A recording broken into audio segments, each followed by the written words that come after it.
नमस्कार, रीवा 24 के आज के अंक में आपका स्वागत है। पहले डालते हैं एक नजर आज की प्रमुख खबरों पर। लोकायुक्त की बड़ी कार्यवाही, मनगवा तहसीलदार का रीडर घूस लेते गिरफ्तार। जमीनी विवाद के चलते हुई मारपीट, पुलिस ने तुरंत कार्यवाही कर आरोपियों को किया गिरफ्तार। सिरमौर सीईओ के साथ हुई मारपीट को लेकर आम आदमी पार्टी ने भारतीय जनता पार्टी को घेरते हुए एसपी को सौंपा ज्ञापन और हर्षोल्लास से मनाया जाएगा जन्माष्टमी पर्व। शहरवासियों में उत्साह का माहौल। इन खबरों को आगे हम विस्तार से देखेंगे। लोकायुक्त रीवा की बड़ी कार्यवाही, तहसीलदार मनगवा का रीडर घूस लेते हुए ट्रैप। बताया जा रहा है कि ग्राम सिमरी कला थाना मनगवा के रहने वाले विपुल मिश्र ने अनुविभागीय अधिकारी राजस्व मनगवा में जमीन पर स्थगन से फाइल हटाने के लिए प्रकरण दाखिल किया था, जिसके लिए अनुविभागीय अधिकारी के रीडर कमलेश तिवारी ने उनसे 10,000 रुपए रिश्वत की मांग की। इस पर फरियादी ने लोकायुक्त को सूचना दी, जिसमें राजेश पाठक डीएसपी सहित इंस्पेक्टर जियाउल हक, उप निरीक्षक आकांक्षा पांडे व सुरेश साकेत के साथ मुकेश मिश्र, पवन पांडे, मनोज मिश्र, प्रेम सिंह, लवलेश पांडे सहित 15 सदस्य टीम पहुंची और कमलेश तिवारी को 10,000 की रिश्वत लेते हुए रंगे हाथों पकड़ लिया। इसमें आवेदक हैं विपुल मिश्रा, जो सेमरी कला के रहने वाले हैं। बेसिकली एक कृषक हैं, खेती का काम करते हैं। इनका एक पड़ोसी जो जमीन विवाद एक अन्य कृषक से चल रहा था, उसकी जो सुनवाई तहसीलदार के न्यायालय में हुई थी, उसकी अपील जो है एसडीएम, उस केस के अगेंस्ट में अपील इनने की थी एसडीएम के। तो एसडीएम जो न्यायालय है उसमें इनका मामला चल रहा था। उसी मामले को जो स्थगन दिया था उसको हटाने के लिए और दूसरा अपने फेवर में फैसला कराने के लिए एसडीएम का जो रीडर है तिवारी, उसके द्वारा, कमलेश तिवारी के द्वारा इसमें जो है 10,000 रुपये की रिश्वत की मांग की गई थी। 2,000 रुपये पूर्व में ले चुका था। आज जो है एसडीएम कार्यालय मनगवा में लोकायुक्त की टीम के द्वारा कमलेश तिवारी को 10,000 रुपये की नकद रिश्वत लेते हुए ट्रैप किया है। अभी वर्तमान में कार्रवाई चल रही है। सर, इसमें उसके एसडीएम के वो ड्राइवर चालक का भी यहाँ बताया जा रहा है। हाँ, उसी के द्वारा उसने जो पैसा जो है डायरेक्ट न लेकर इनडायरेक्ट ड्राइवर के द्वारा लिया है, तो हम उस पर भी कार्रवाई कर रहे हैं। वो भी आरोपी बने? जी हाँ, उस पर एसडीएम की भी सहभागिता है क्या? चूँकि अभी आपको पता होगा एसडीएम का निकट भविष्य में, शायद जहाँ तक बताया मुझे, 8-10 दिन में रिटायरमेंट हुई है। तो चूँकि उनका ऑफिस है, उनकी ऑफिस की खुद की उनकी जवाबदारी स्वयं की बनती है, तो उनसे भी हम निश्चित रूप से इसमें पूछताछ करेंगे। उनकी जवाबदारी और भूमिका भी तय करेंगे कि उनका क्या रोल था। जमीनी विवाद के चलते हुई आपसी मारपीट में लगा अपहरण का आरोप, पुलिस की त्वरित कार्यवाही में आरोपी गिरफ्तार। बताया जा रहा है कि 2 दिन पहले लखपति पटेल के पुत्र प्रकाश और राकेश जमीनी विवाद के चलते वकील के पास समझौते के लिए गए हुए थे, जिसमें दूसरे पक्ष के लोग भी थे, पर किसी वजह से समझौता हो नहीं पाया। बाद में दोनों पक्ष साथ ही निकले और सिरमौर चौराहा होते हुए जब आगे गए तो 4 की संख्या में आए युवक ने संजय नगर में उन्हें दोनों लड़कों प्रकाश और राकेश के साथ मारपीट शुरू कर दी, जिस पर लखपति पटेल ने थाने में रिपोर्ट दर्ज कराई। अमैया थाना पुलिस ने तुरंत कार्यवाही की और आरोपियों को गिरफ्तार कर लिया।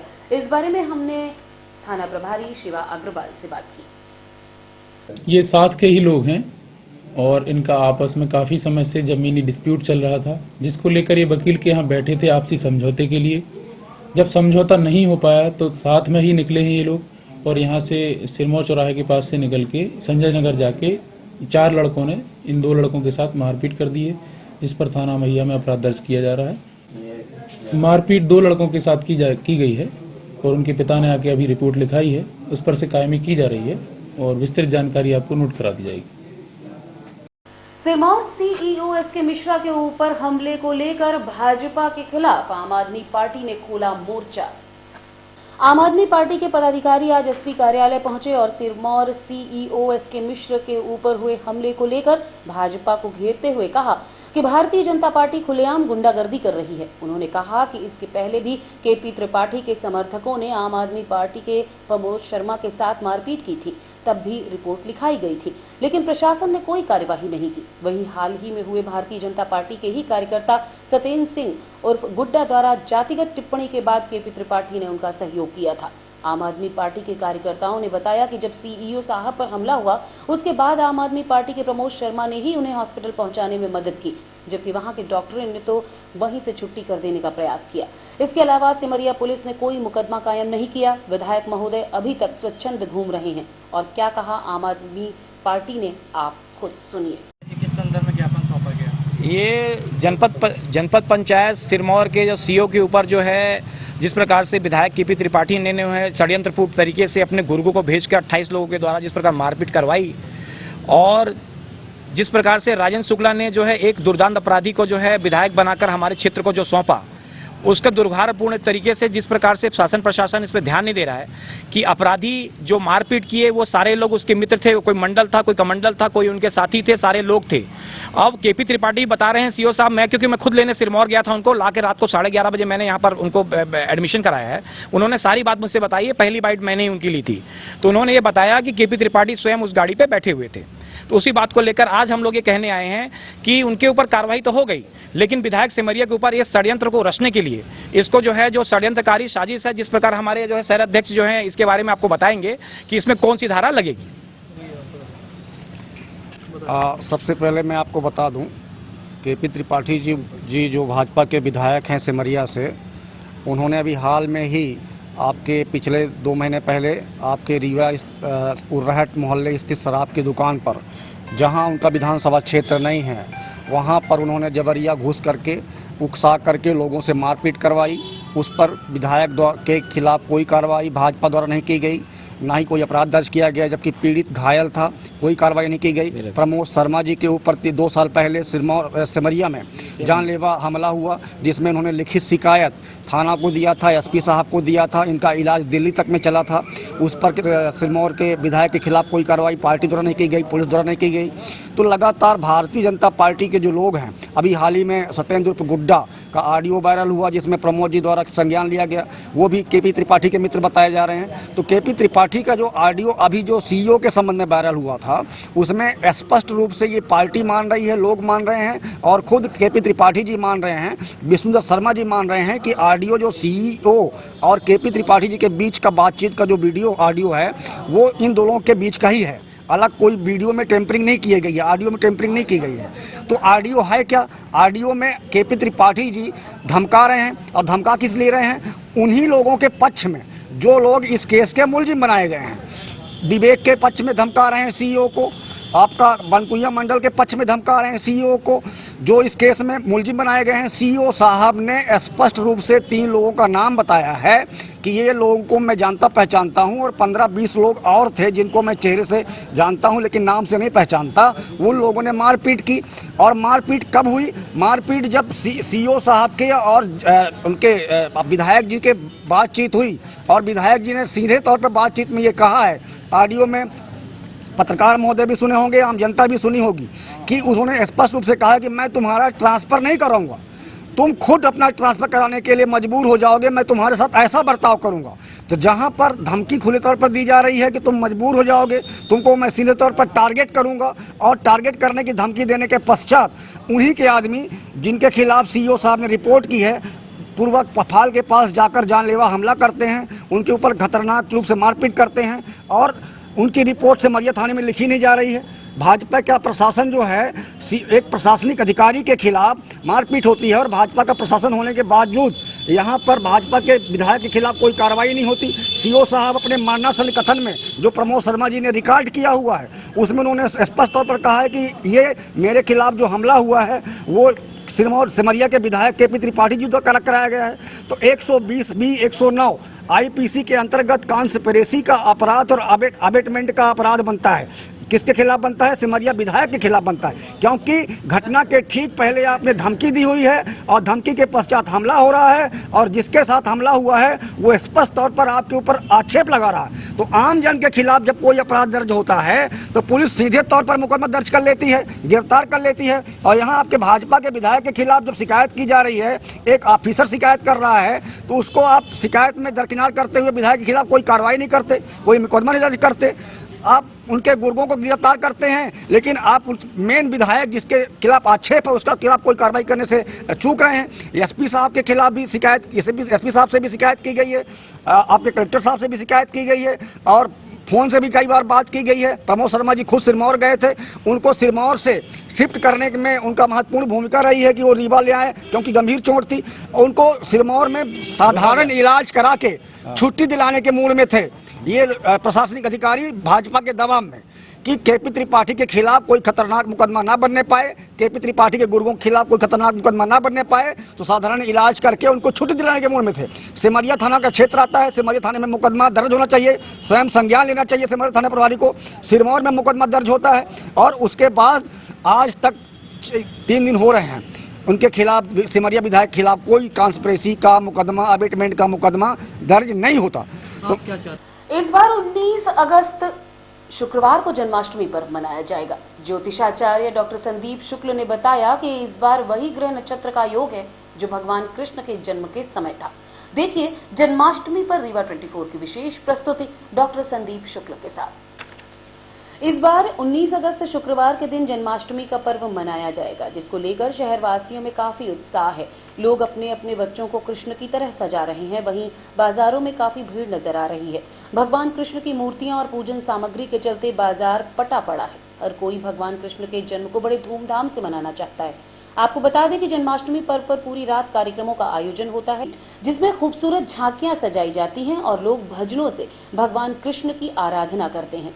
इस बार कैसी रहेगी जन्माष्टमी, क्या है पूजन विधि और क्या रहेगा ग्रह नक्षत्रों का योग, इस संबंध में और जानकारी दे रहे हैं डॉक्टर संदीप शुक्ल। जन्माष्टमी का जो ये त्योहार है ये 19 तारीख को पड़ रहा, 19 अगस्त को जो है जन्माष्टमी पड़ रही है। और ये जो जन्माष्टमी है ये जो है रोहिणी युक्त है, अष्टमी युक्त है।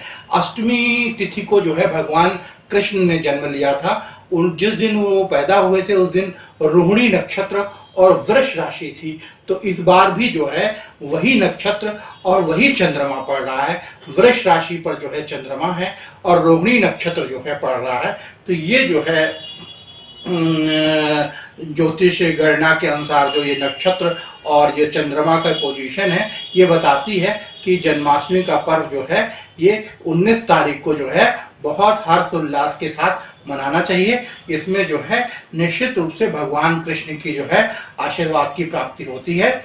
और जिस दिन जन्माष्टमी हो उस दिन जो है काला तिल जो है जल में डालकर, गंगा जल डालकर स्नान करें। उसके बाद जो है भगवान को जो है पीले वस्त्र चढ़ाएं, तुलसी नैवेद्य आदि चढ़ाएं और उनका पूजन करें।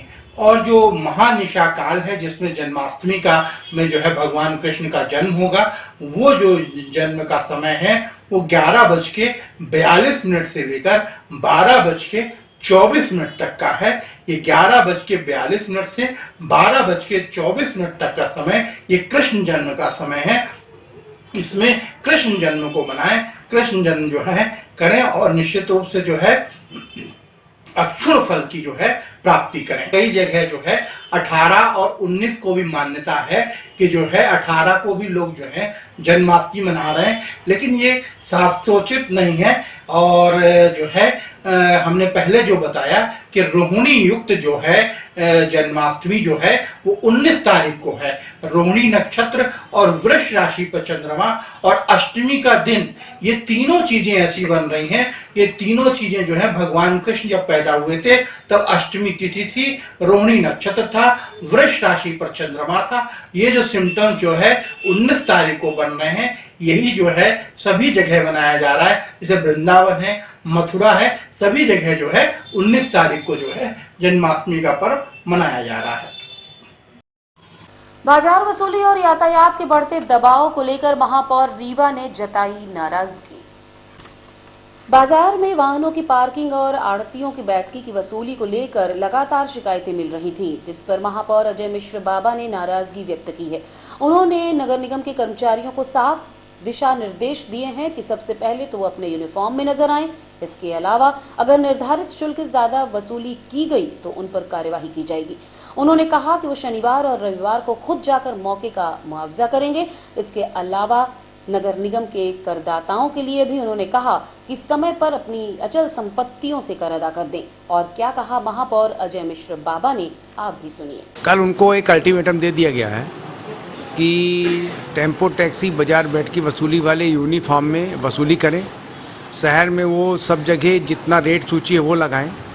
सिरमौर चौराहे फ्लाईओवर के पास से टैक्सी ऑटो स्टैंड वाले भी आए थे, उन लोगों ने बोला हमसे अवैध वसूली की जा रही है। वहाँ पर ठेला वाले भी बहुत लगाए हुए हैं।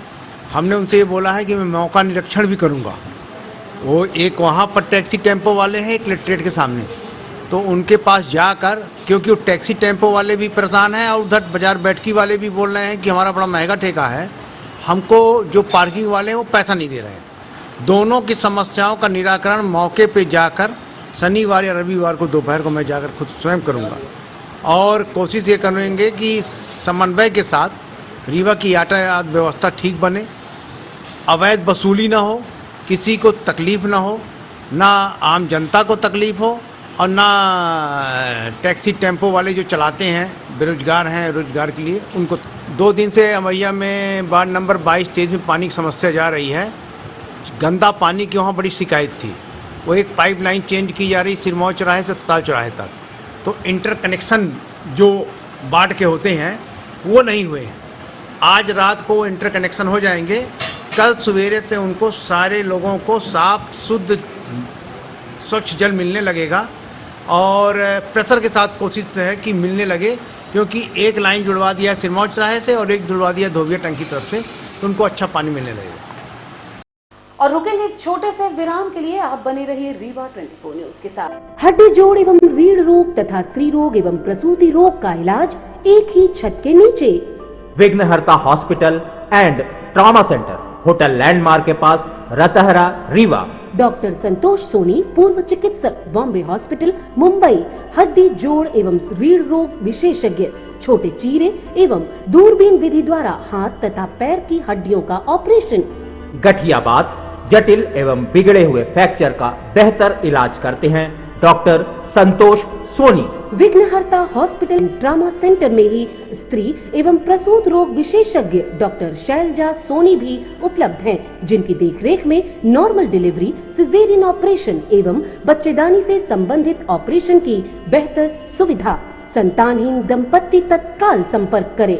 विघ्नहर्ता hospital and trauma centre, hotel landmark के पास, रतहरा, रीवा। सुविधाजनक एवं सफल इलाज हेतु आज ही संपर्क करें। विघ्नहर्ता hospital and trauma centre, hotel landmark के पास, रतहरा, रीवा। मोबाइल नंबर 7828781983 अथवा 8462956774 पर। आधार कार्ड से वोटर आईडी लिंक कराने का अभियान शुरू हो चुका है। इसी कड़ी में आज रीवा जिले के सभी बीएलओ ऑफिसर्स को ट्रेनिंग दी गई और इसकी शुरुआत की गई। चुनाव आयोग आधार कार्ड और वोटर आईडी कार्ड को लिंक करने का खास अभियान चला रहा है। आयोग का दावा है कि इससे इलेक्टोरल रोल में डुप्लीकेसी से बचा जा सकेगा और चुनावों में धांधली रोकने में भी मदद मिलेगी। केंद्र सरकार चुनाव कानून में संशोधन को लेकर बिल लेकर आई थी। ये बिल संसद के हो चुका था और अब कानून बन चुका है। इसके बाद वोटर आईडी और आधार कार्ड को लिंक करने का रास्ता साफ हो गया है। हालांकि ये लिंक करने की प्रक्रिया पूरी तरह से स्वैच्छिक है। लिंक करने के लिए मतदाताओं को मजबूर नहीं किया जाएगा। वोटर आईडी से आधार कार्ड लिंक कराने के लिए भारत सरकार ने अपनी एक वेबसाइट www.nvsp.in जारी की है। इसके अलावा आप SMS के जरिए भी वोटर आईडी को आधार से लिंक कर सकते हैं, जिसके लिए आपको 165 या 1969 पर SMS भेजकर अपनी आईडी लिंक करा सकते हैं। साथ ही आप कॉल सेंटर में भी फोन करके अपने आधार को लिंक करा सकते हैं, जिसके लिए 1950 नंबर जारी किया गया है, जिस पर आप अपनी वोटर आईडी और आधार कार्ड के बारे में जानकारी देकर लिंक करा सकते हैं।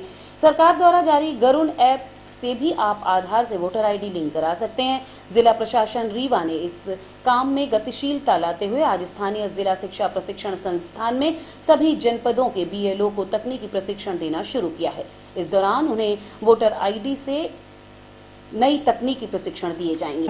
ये जैसे भारत निर्वाचन आयोग का निर्देश है कि हमें जितने भी वोटर कार्ड हैं, हमारे जो मतदाता हैं, उनको आधार कार्ड से लिंक कराना है। उसी के संबंध में विधानसभा क्षेत्र 74 में जो भी बीएलओ हैं हमारे 244, उनको लिए यहाँ पर ट्रेनिंग का काम किया गया है। अभी क्या स्थिति है सर यहाँ पर? हमारी जो बीएलओज हैं, वो बीएलओज जो हैं कुछ हमारे उम्रदराज हैं जिनको भी फीडिंग करने में दिक्कत हो रही है। गरुणा ऐप है जो भारत निर्वाचन आयोग का, उसी ऐप के माध्यम से हमको फीडिंग करानी है आधार कार्ड की वोटर आईडी से। उसी को लेकर के यहाँ पर टेक्निकल ट्रेनिंग भी दी जा रही है। हमारे 2 मास्टर ट्रेनर भी आए हुए हैं, साथ में बीएलओ सुपरवाइजर्स को भी बुलाया गया है और 2 पाली पे यहाँ पर बीएलओज की ट्रेनिंग रखी गई है। आज प्रथम पाली जो अभी 10 बजे से चालू हुई है, सेकंड पाली 2 बजे से चालू होगी। पंचायतों की स्थिति काफी खराब है।